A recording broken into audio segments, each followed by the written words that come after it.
স্বাগত জানাচ্ছি দেশ বিদেশের সব সংবাদ নিয়ে বিশেষ আয়োজন সংবাদ সমগ্রে। সাথে আছি শারমিন শ্রাবণী। ঈদে ঘরমুখো মানুষ ও পশুবাহী গাড়ির কারণে মহাসড়কে তৈরি হয়েছে যানবাহনের চাপ। কোথাও যানজট, আবার কোথাও গাড়ি চলছে ধীরগতিতে, যে কারণে দুর্ভোগে যাত্রী ও চালকরা। অন্যদিকে যানবাহনগুলোতে মানা হচ্ছে না স্বাস্থ্যবিধি, দ্বিগুণ থেকে 4 গুণ পর্যন্ত ভাড়া বেশি নিচ্ছেন চালকরা। সহকর্মীদের তথ্য ও ছবিতে প্রতিবেদন। রাত ৩টার পর থেকে ঈদে ঘরমুখো মানুষ এবং পশুবাহী ট্রাকের চাপ বাড়তে থাকে ঢাকা টাঙ্গাইল মহাসড়কে। শনিবার সকাল ৯টার আগ পর্যন্ত বঙ্গবন্ধু সেতু থেকে টাঙ্গাইলের রসুলপুর পর্যন্ত ১৬ কিলোমিটার এলাকায় তৈরি হয় জট। দুর্ভোগে পড়েন যাত্রী ও চালকরা।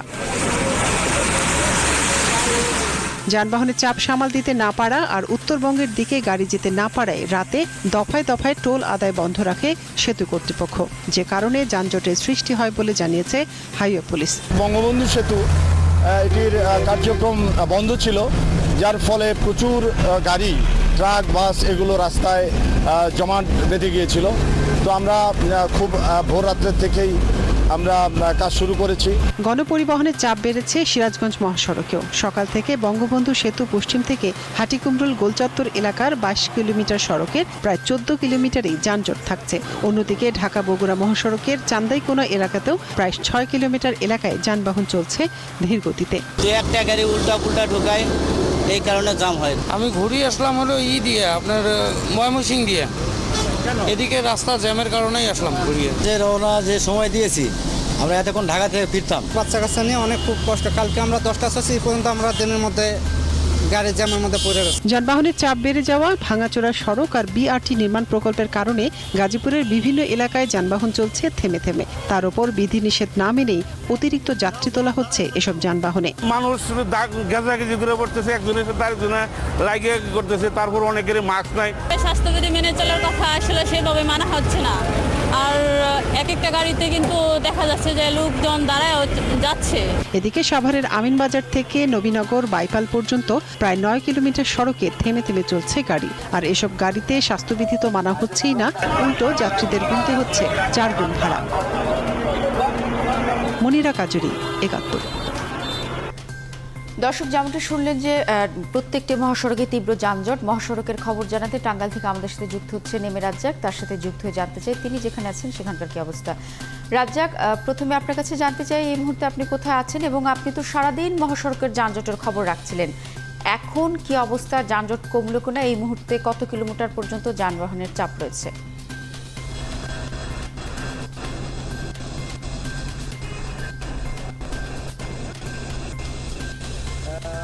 আমি এই মুহূর্তে ঢাকা টাঙ্গাইল বঙ্গবন্ধু সেতু মহাসড়কের উত্তরবঙ্গের যে প্রবেশদ্বার সেটি হচ্ছে এলাঙ্গাতে আমি দাঁড়িয়ে কথা বলছি। আমি যেটি আপনি জানতে চেয়েছেন, যেটি আমি আপনার দেখাতে চাই, যে যেটি উত্তরবঙ্গের প্রবেশদ্বার, যেখানে প্রতিদিন যানজট লেগেই থাকেন এলাঙ্গাতে। সেই এলাঙ্গাতে এখন দেখতেই পাচ্ছেন যে যানবাহনগুলো চলছে, তবে তাদের স্বাভাবিক গতি নেই। সেই স্বাভাবিক গতি নেই, সেটির কারণ হিসেবে যদি আমি আপনাকে বলতে চাই, সেটি হচ্ছে যে আপনি জানেন যে প্রতিদিন এখন যে পণ্যবাহী যানবাহন যাচ্ছে, সেই পণ্যবাহী যানবাহনের সাথে আরেকটি যানবাহন যুক্ত হচ্ছে, সেটি পশুবাহী যানবাহন। ইচ্ছা করলেই কিন্তু পশুবাহী যানবাহন তাদের স্বাভাবিক গতিতে যেতে পারবে না, এমনটা জানিয়েছে এখানে দায়িত্বরত আইনশৃঙ্খলা যানবাহনের গতি স্বাভাবিক নেই বলে জানিয়েছেন। সেই সাথে আরেকটি বিষয় আমি আপনাকে জানিয়ে রাখি, সেটি হচ্ছে যে বঙ্গবন্ধু সেতু মহাসড়ক, আপনি জানেন চন্দ্রা থেকে এলাঙ্গা পর্যন্ত সড়ক রয়েছেন, সেটি কিন্তু 4 লেনের সড়ক সমাপ্ত হয়েছেন। সেই পর থেকে এলাঙ্গা থেকে অর্থাৎ বঙ্গবন্ধু সেতুর পূর্বপার পর্যন্ত এই 14 কিলোমিটার সড়ক কিন্তু। যদি আপনার কথার সাথে সূত্র ধরে বলি যে প্রচুর যানজট মহাসড়কগুলিতে, গাড়ির চাপ তো আছে, এছাড়া গরুর বিভিন্ন ট্রাকের কারণেও যানজট হচ্ছে। একটি বিষয় জানতে চাই, সব দিন শেষে আসলে সবকিছুতে মানুষের দুর্ভোগ দেখা যায়। আপনি কি ধরনের দুর্ভোগ দেখেছেন? নানা ধরনের মানুষ বাড়িতে যাচ্ছে, বয়স্ক মানুষ আছেন, ছোট বাচ্চা আছেন, তাদের দুর্ভোগের চিত্র আপনার কাছে জানতে চাই। যে দুর্ভোগটা আপনি জানতে চেয়েছেন, সেটা ভোরবেলায় এখানে যে দুর্ভোগ রয়েছে, সেটি একটি অসহনীয় দুর্ভোগ ছিল, যেটি হচ্ছে যে যারা বাড়ি ফিরছেন এই ঈদে, তাদের অনেকে আমি দেখেছি যে মানে যাত্রীবাহী পাশে তো রয়েছেন, পণ্যবাহী ট্রাকগুলোতেও কিন্তু তারা থেকেছে। আর সেই সাথে অতিরিক্ত দুর্ভোগ যুক্ত হয়েছিল সেটি হচ্ছে গুড়ি গুড়ি বৃষ্টি। তো বৃষ্টির কারণে কিন্তু তাদের মানে দুর্ভোগ পোহাতে হয়েছে। এবং আজকে যে যানজট, কেন এই যানজট এবং দিনভর যে কষ্ট ছিল মানুষের, এই মুহূর্তে আপনার সাথে কথা বলতে চাই, আমরা যুক্ত করতে চাই যে টাঙ্গাইলের যিনি আইন শৃঙ্খলাকারী বাহিনীর লোকজন রয়েছেন তার সাথে, এবং এখানে আমাদের সাথে কথা বলবেন যে আমাদের এই মুহূর্তে যিনি দায়িত্ব রয়েছেন তিনি আসলে যে দিনভর যে যানজট, এই যানজটের কারণ এবং এই মুহূর্তে যানজট রাস্তার অবস্থা কেমন।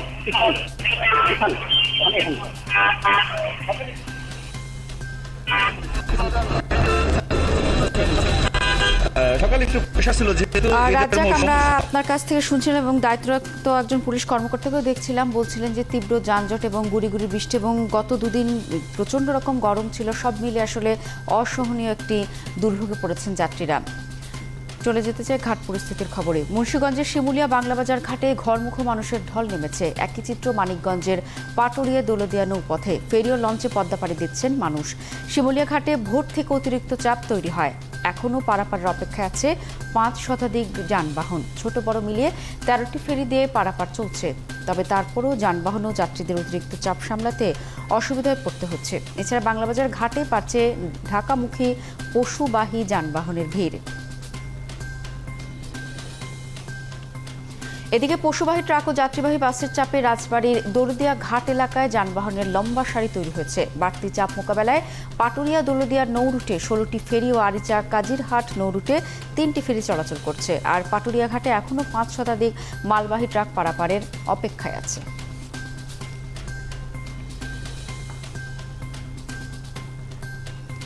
ঘাট আর মহাসড়কে যানজটের কারণে চরম ভোগান্তিতে বাড়িমুখী বাস যাত্রীরা। দীর্ঘ সময় ধরে টার্মিনালে বসে থেকেও মিলছে না গাড়ির দেখা। সকালে গাবতলী টার্মিনালে দেখা যায় অনেক যাত্রী বাসের জন্য অপেক্ষায় আছেন। তাদের কেউ কেউ এসেছেন অনেক সকালে, কিন্তু দুপুরের পরও টার্মিনালে এসে পৌঁছায়নি তাদের কাঙ্ক্ষিত বাহন। এতে ভোগান্তিতে পড়েছেন দক্ষিণ পশ্চিম ও উত্তরবঙ্গের অধিকাংশ যাত্রী। পরিবহন সংশ্লিষ্টরা বলছেন, ঘাট আর পথে পথে জ্যামের কারণে সময় মতো গাড়ি ঢাকায় পৌঁছাতে পারছে না। এতে বাসের শিডিউল বিপর্যয়ের পাশাপাশি আর্থিক ক্ষতির মুখে পড়েছেন ব্যবসায়ীরা।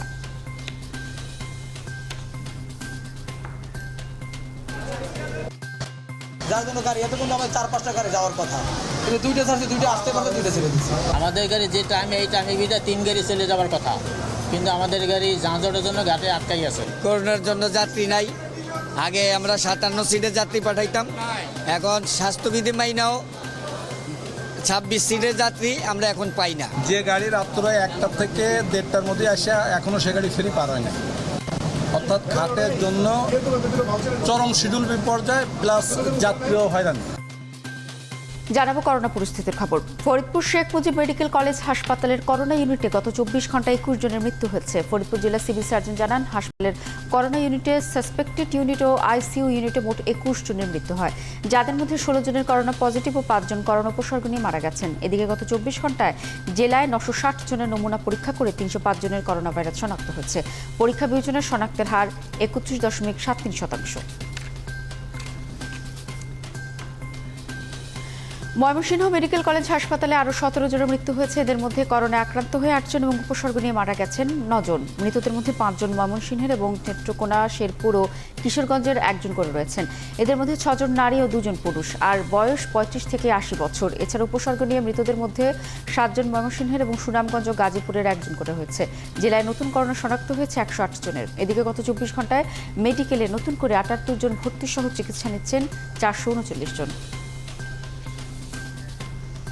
রাজশাহী মেডিকেল কলেজ হাসপাতালের করোনা ইউনিটে একদিনে আরও 16 জনের মৃত্যু হয়েছে। এদের মধ্যে করোনা পজিটিভ ছিলেন 8 জন, আর উপসর্গ নিয়ে মৃত্যু হয়েছে 8 জনের। শনিবার সকাল 9টা পর্যন্ত হাসপাতালে চিকিৎসাধীন অবস্থায় তারা মারা যান। করোনার মৃতদের মধ্যে 9 জনের বাড়ি রাজশাহী জেলায়। এছাড়া পাবনার 3 জন, চাঁপাইনবাবগঞ্জের 2 জন, নাটোরের 1 জন ও কুষ্টিয়ার 1 জন। 24 ঘন্টায় রাজশাহী মেডিকেলে মোট চিকিৎসা নিচ্ছেন 527 জন। এদের মধ্যে আইসিইউতে ভর্তি রয়েছেন 18 জন। করোনা নিয়ে পর্যন্ত ভর্তি রয়েছেন 258 জন। এছাড়া উপসর্গ নিয়ে ভর্তি রয়েছেন 189 জন। গেল 24 ঘন্টায় খুলনা বিভাগের করোনায় মারা গেছেন 40 জন, যার মধ্যে খুলনার 4টি হাসপাতালে 10 জন রয়েছেন। সিভিল সার্জন জানান, বিভাগের 10 জেলায় করোনায় মারা গেছেন 40 জন। এছাড়া নতুন করে করোনায় আক্রান্ত হয়েছেন 539 জন। এদিকে খুলনায় 4টি হাসপাতালে মৃত 10 জনের মধ্যে 7 জন খুলনার বাসিন্দা। এছাড়া নড়াইলের 2 জন ও যশোরের 1 জন। 4টি করোনা হাসপাতাল থেকে ছাড়া পেয়েছেন 64 জন এবং নতুন ভর্তি হয়েছেন 57 জন। সব মিলিয়ে মোট ভর্তি আছেন 403 জন। চলছে সংবাদ সমগ্র, ফিরছে একটা বিরতির পর। 71-এর সাথে থাকুন। আছেন 71-এ, চলছে সংবাদ সমগ্র। অতিলোভী কিছু গরু ব্যবসায়ের জন্য সীমান্ত হত্যাকাণ্ড ঘটছে বলে মন্তব্য করেছেন স্বরাষ্ট্রমন্ত্রী আসাদুজ্জামান খান কামাল। সকালে চট্টগ্রামের সাতকানিয়ায় বিজিবি 96তম রিক্রুট ব্যাচের সমাপনী কুচকাওয়াজ অনুষ্ঠানে তিনি কথা বলেন। জানান, দেশের সীমান্ত সুরক্ষায় বর্ডার গার্ড বাংলাদেশ বিজেপির আধুনিকায়নে নানামুখী উদ্যোগ নিয়েছে সরকার। এ সময় সীমান্তের নানা সমস্যা সমাধানে কাজ চলছে বলে জানান বাহিনীর মহাপরিচালক। দেশের 9টি ভেন্যুতে মোট 2736 জন এই ব্যাচের প্রশিক্ষণে অংশ নেয়।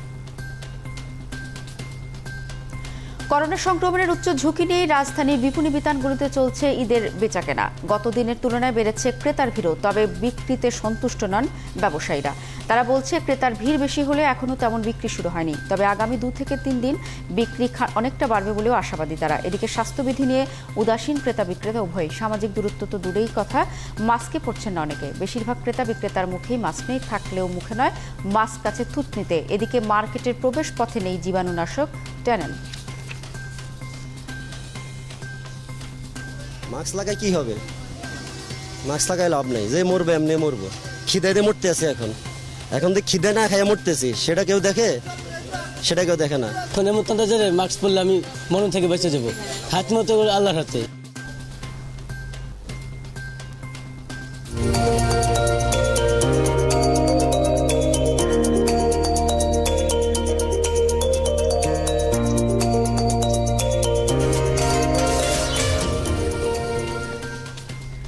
লক্ষ্মীপুরে অর্ধশত পশুর হাটে উপচে পড়া ভিড়, আর বেশিরভাগ মানুষের মুখে নেই মাস্ক। ভোলার হাটগুলোতে ক্রেতা বাড়লেও পশু বিক্রি বাড়েনি, এতে লোকসানের আশঙ্কা করছেন খামারিরা। এই অবস্থায় খামারিদের অনলাইনে পশু বিক্রির সুযোগ করে দিচ্ছে প্রশাসন। সহকর্মীদের তথ্য ও ছবিতে প্রতিবেদন। পশুর হাটে হাজারো মানুষ, কারো মুখে মাস্ক আছে, কারো আছে থুতনিতে, কেউ বা আবার খালি মুখেই ঘোরাফেরা করছেন। ক্রেতারা বলছেন, পছন্দের গরু ছাগল কিনতেই এমন জটলা। ম্যাক্সিমাম মানুষের মাস্ক নাই, সামাজিক দূরত্ব বলতে কিছুই নাই। প্রচুর গরু উঠছে, কিন্তু দামের বেলা দাম এখনো কিন্তু অনেকটাই দাম ঊর্ধ্বমুখী। কয়েকটা দেখলাম গরুর দাম বেশি, দাম ছাড়তেছে না এখনো। ব্যাপারীরা বলছেন, অর্ধশত গরু বাজারে এনে 2 থেকে 3টি গরু বিক্রি করেছেন তারা। ক্রেতারা দাম কম বলায় তাদের খরচের টাকাও উঠছে না। গতবারের চেয়ে ক্রেতা এখনো কিন্তু বাজারে খুব কম। শনিবারের পর থেকে ক্রেতা বাড়বে এবং গরুর ন্যায্য মূল্য আমরা পাবো বলে আশা করি। অনেক কম মূল্যতেছে ক্রেতারা, অতএব এই কারণে আমরা বিক্রি করতে পারতেছি না। আমরা তো গরু আনছি বেচা কিনার আশায়, কিন্তু কাস্টমার তো গরু এখনো কিনতেছে না। জেলায় বৈধ হাট রয়েছে 9টি, যার সব কয়টি নিরাপত্তা নিশ্চিতে কাজ করছে পুলিশ ও প্রশাসন। স্বাস্থ্যবিধি মেনে যাতে গরু এবং ছাগল বেচা বিক্রি হয়, যারা আসছে কিনতে আসছে তারা যাতে ওভাবে স্বাস্থ্যবিধি মেনে চলতে পারে, এবং যারা বিক্রি করতে আসছে তারা যেন স্বাস্থ্যবিধি মেনে চলে, ওটাই আমরা নিশ্চিত করতে সর্বোচ্চ যেটা। এদিকে ভোলায় 7 উপজেলায় 7টি ও জেলায় একটি অনলাইন প্ল্যাটফর্ম গঠন করা হলেও সাধারণ মানুষ ভিড় করছেন হাটে, যদিও ক্রেতারা অভিযোগ করছেন সিন্ডিকেট করে গরুর দাম বেশি চাওয়া হচ্ছে। গরুর দাম তো বেশি, মোটামুটি বাজার হিসাবে কি তা কম, দাম বেশি চায়। যে আশা করেছি যে আজকে বাজার থেকে কিনবে, চিন্তা করছে আর একটু ভালো থেকে গরু কিনি, তো সামনে বাজার গিয়ে দেখি আরো গরুর দাম বাড়তি। যদিও উল্টো কথা বলছেন খামার মালিকরা, 3 লাখ টাকার গরু 1.5 লাখ টাকা দাম না বলায় লোকসানের আশঙ্কা করছেন তারা। যে পরিমাণ গরুকে খাওয়াইছি আমরা, সেই পরিমাণ আমাদের বাজারে ক্রেতাও যাচ্ছে না, আর দামও বলতেছে না। দাম দিছে 2,85,000। এই গরুটা মূল্য 1,30,000, 40,000, 80 এরকম মূল্য। জেলা প্রাণী সম্পদ কর্মকর্তা বলছেন, চাহিদা অনুযায়ী গ্রাহক থাকায় বিক্রেতাদের ভয়ের কিছু নেই। আমরা খুব সজাগ আছি এবং আমাদের প্রত্যেকটা উপজেলায় আমাদের কার্যক্রম চলছে। 7টি উপজেলায় 7টি অনলাইন প্ল্যাটফর্ম এবং জেলা পর্যায়ে একটি প্ল্যাটফর্ম অনলাইন প্ল্যাটফর্ম আমরা গঠন করেছি এবং অলরেডি আমাদের কার্যক্রম চলছে। অনলাইন প্ল্যাটফর্মে পশুর ছবি, মালিকের মোবাইল নম্বর, মূল্যসহ 92,000-এর বেশি পোস্ট দেওয়া হয়েছে। আব্দুল আল মামুন, 71। পরীক্ষার সময় 3 ঘন্টার বদলে 1.5 ঘন্টা আর 100 নম্বর বদলে 50 নম্বর, এই নিয়মেই হবে এবারের এসএসসি ও এইচএসসি পরীক্ষা। তবে প্রশ্নের মানের ক্ষেত্রে কোনো ছাড় দেবে না বোর্ড। আর চতুর্থ বিষয়ে নম্বর দেওয়া হবে আগের পরীক্ষাগুলোর নম্বর ম্যাপিং করে, তাই কোনো শিক্ষার্থী বঞ্চিত হবে না। 18 ও 26 জুলাই থেকে অ্যাসাইনমেন্ট দেওয়া শুরু হলেও তা জমা দেওয়ার ক্ষেত্রে করোনা পরিস্থিতিকে বিবেচনায় নেওয়া হবে। শারমিন মিরার প্রতিবেদন। নভেম্বরে এসএসসি আর ডিসেম্বরে হচ্ছে এইচএসসি পরীক্ষা। বৃহস্পতিবার এমন ঘোষণার পাশাপাশি শিক্ষামন্ত্রী আরও বলেছিলেন বিকল্প হিসেবে এবার অ্যাসাইনমেন্ট আর নম্বর ম্যাপিং করা হবে। পরীক্ষার নম্বর 100-র বদলে 50 আর সময় 3 ঘন্টার বদলে 1.5 ঘন্টা করা হচ্ছে। তবে প্রশ্নের মানে কোনো ছাড় দেবে না বোর্ড। বলা হয়েছে যে আমরা 50 নম্বরের যদি পরীক্ষা নেই 50% এবং সময়টা আমরা 1.5 ঘন্টা করে দেব। এবং যে প্রশ্নগুলি আছে হয়তোবা স্বাভাবিক সময়ে ছেলে মেয়েদেরকে 10টা প্রশ্ন দেওয়া থাকতো, তার থেকে 7টা বা 8টা প্রশ্ন একটা পেপারে আনসার করতো। যেমন এমসিকিউতে যদি 25 নাম্বার থাকতো সায়েন্সের ছেলেদের, সেখানে হয়তোবা তারা 12টা প্রশ্ন আনসার করবে। আবার আর্টস বা কমার্সের 30টা থাকতো, সেখান থেকে তারা 15টা আনসার করবে। এবং এটাতে তাদের ছাত্রদের কোনো চিন্তার কারণ নেই, কারণ সেটাকে আমরা 100 নম্বরের পরবর্তী সময়ে ডাইভার্ট করে নেব। পরীক্ষা হলে কেবল নৈর্বাচনিক বিষয়ে পরীক্ষা হবে, তাই অভিভাবকদের মনে প্রশ্ন উঠেছে চতুর্থ বিষয়ের নম্বর থেকে কি বঞ্চিত হবে শিক্ষার্থীরা। আমরা সাবজেক্ট ম্যাপিং করে সেই নম্বরটি দেব। তবে অনেকে হয়তো ভাবতে পারেন যে তার হয়তো বায়োলজি আছে এইচএসসিতে, কিন্তু এসএসসিতে ছিল না, সেক্ষেত্রে কী হবে? সেক্ষেত্রেও আমরা কোনো না কোনোভাবে তাকে নম্বরটি দেব। এদিকে অ্যাসাইনমেন্ট শুরু হচ্ছে পর্যায়ক্রমে 18 আর 26 জুলাই থেকে। সংক্রমণ রোধে বিধিনিষেধ চললেও শিক্ষার্থীদের সুরক্ষার বিষয়টি মাথায় রেখেই অ্যাসাইনমেন্ট জমা নেওয়া ও দেওয়া হবে। হয়তো অ্যাসাইনমেন্টটা দিয়ে দেব, কিন্তু জমা নেওয়াটা আমরা একটু ফ্লেক্সিবল হব, যেন তারা ইচ্ছে মতো সময় সুযোগ মতো তারা জমা দিতে পারে। নিয়ম অনুযায়ী 1 ফেব্রুয়ারি এসএসসি আর এপ্রিলে এইচএসসি পরীক্ষা হবার কথা ছিল, কিন্তু করোনার কারণে এবার 2 পাবলিক পরীক্ষা হবে নভেম্বর আর ডিসেম্বরে। শারমিন মীরা, 71, ঢাকা। আবারও করোনা প্রসঙ্গ। কিশোরগঞ্জে করোনা রোগীদের জন্য ফ্রি অক্সিজেন সার্ভিস উদ্বোধন করা হয়েছে। শুক্রবার মুক্তিযোদ্ধা সংসদ কার্যালয়ের সামনে সৈয়দ আশরাফুল ইসলাম হটলাইন ব্রিগেড নামের একটি সংগঠনের উদ্যোগে আনুষ্ঠানিকভাবে এই সার্ভিসের উদ্বোধন করা হয়। প্রাথমিকভাবে রোগীদের 10টি অক্সিজেন সিলিন্ডারের মাধ্যমে সেবা দেওয়া হবে। এ সময় উপস্থিত ছিলেন সৈয়দ আশরাফুল ইসলাম হটলাইন ব্রিগেডের প্রধান পৃষ্ঠপোষক ও জেলা আওয়ামী লীগের যুগ্ম সাধারণ সম্পাদক সৈয়দ আশফাকুল ইসলাম টিটু সহ অন্যান্য নেতৃবৃন্দ।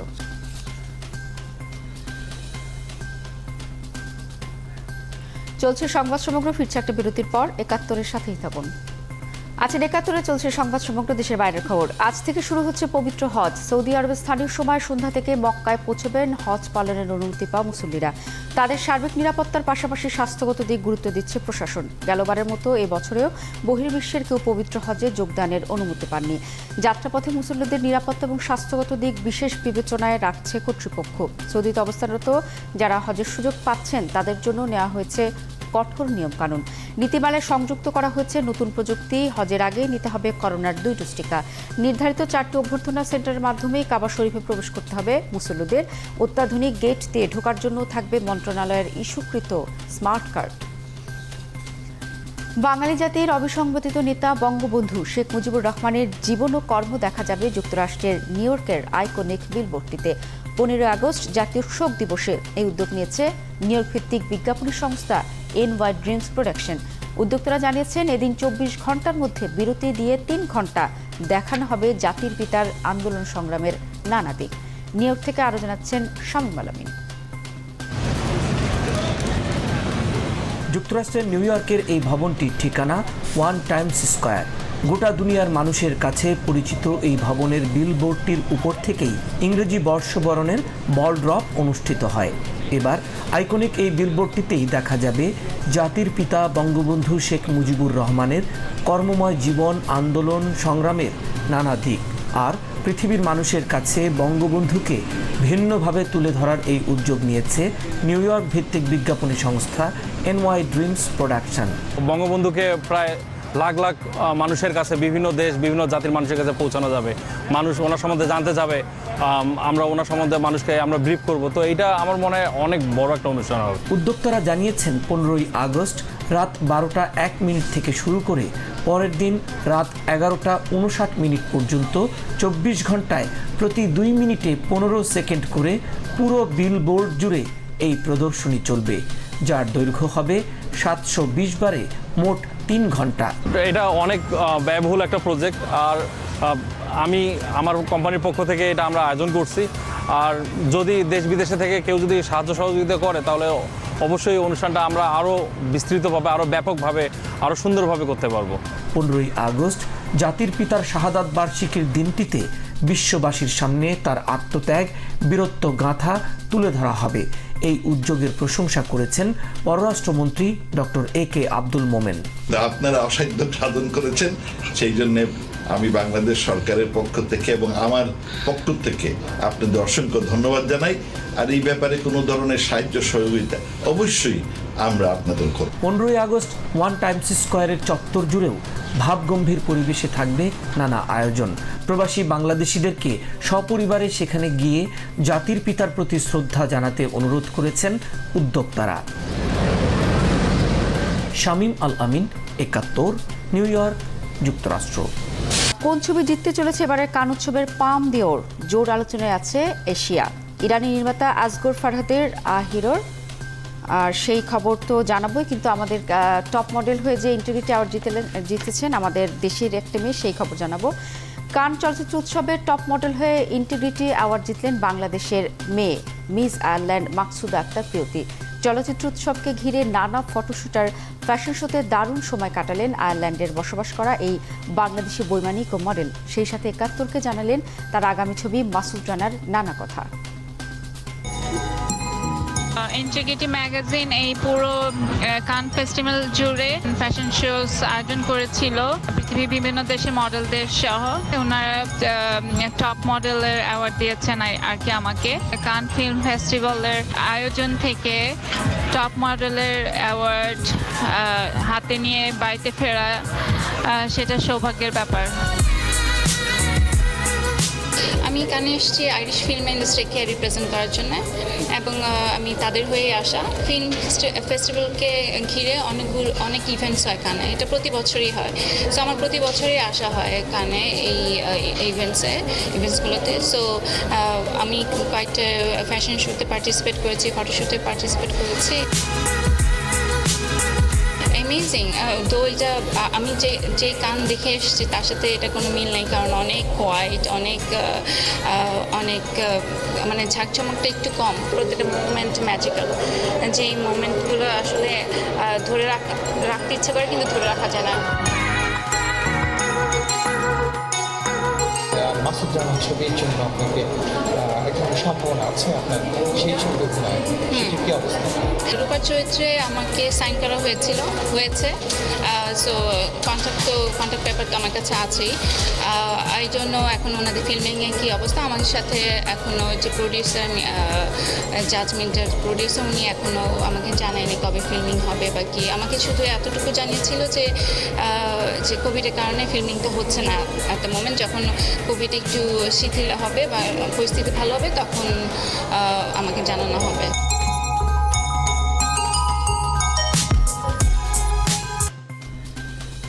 চলছে সংবাদ সমগ্র। সরাসরি সংবাদ অনুষ্ঠান দেখতে থাকুন 71-এর ফেসবুক পেজ, সাবস্ক্রাইব করুন 71-এর ইউটিউব চ্যানেল। প্রতি মুহূর্তে আমরা জানাচ্ছি করোনার সর্বশেষ। এই সময় করোনা থেকে বাঁচতে মাস্ক পরুন এবং হ্যান্ড স্যানিটাইজার ব্যবহার করুন। ভয় নয়, সচেতনতাই যায়। 71-এর সাথেই থাকুন।